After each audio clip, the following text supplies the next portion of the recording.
All time classic hit సాగర సంగమం గురించి చెప్పాల్సిన పని లేదు. విశ్వనాథ్, కమల్ హాసన్ కెరీర్లోనే కాదు, తెలుగు సినిమా చరిత్రలోనే అదో గొప్ప కళాఖండం. ఆ లెజెండరీల ఇద్దరి కెరీర్ గురించి చెప్పాల్సి వస్తే సాగర సంగమం ముందు తరువాత అని ఖచ్చితంగా చెప్పాల్సి ఉంటుంది. మళ్ళీ వాళ్ళిద్దరూ కలిసి పనిచేసినా అలాంటి అద్భుతమైన చిత్రం వస్తుందనే నమ్మకం లేదని విశ్వనాథ్ ఎన్నోసార్లు మీడియా ముఖంగా చెప్పారు. ఇక కమల్ హాసన్ ఎన్ని సినిమాలు చేసినా, ఎంతమంది దర్శకులతో పనిచేసినా సాగర సంగమం లాంటి సినిమా చేయడం అన్నది పూర్వజన్మ సుకృతంగానే భావించారు.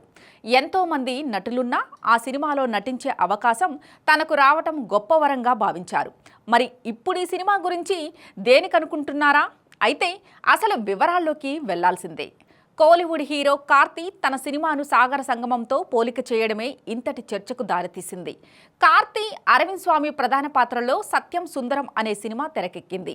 96 ఫ్రేమ్స్ ప్రేమ్ కుమార్ 96 తర్వాత తెరకెక్కించిన చిత్రం అది. ఇప్పటికే రిలీజ్ అయిన ప్రచార చిత్రాలు తెలుగు, తమిళ ప్రేక్షకుల్ని ఎంతగానో ఆకట్టుకున్నాయి. ఈ సినిమా రిలీజ్ సందర్భంగా కార్తీ సినిమా గురించి ఆసక్తికర వ్యాఖ్యలు చేశారు. ఈ కథ చదువుతున్నప్పుడు చాలా చోట్ల కన్నీళ్లు తిరిగాయి. ఇలాంటి కథలు ఎలా రాస్తారు అనిపించింది.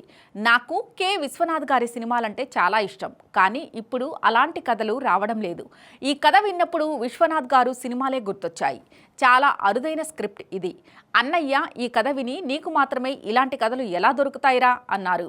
సోదరుల్లాంటి రెండు పాత్రల మధ్య నడిచే కథ ఇది. 96 లాగే ఒక రాత్రిలో సాగుతుంది. కుటుంబ ప్రేక్షకులకు ఓ కొత్త అనుభూతిని పంచుతుంది. సాగర సంగమం చూసినప్పుడు ఎలాంటి అనుభూతికి లోనవుతారో అంతే అనుభూతి ఈ సినిమా అందిస్తోంది. మన సంస్కృతి మూలాలకు సంబంధించిన కథ ఇది.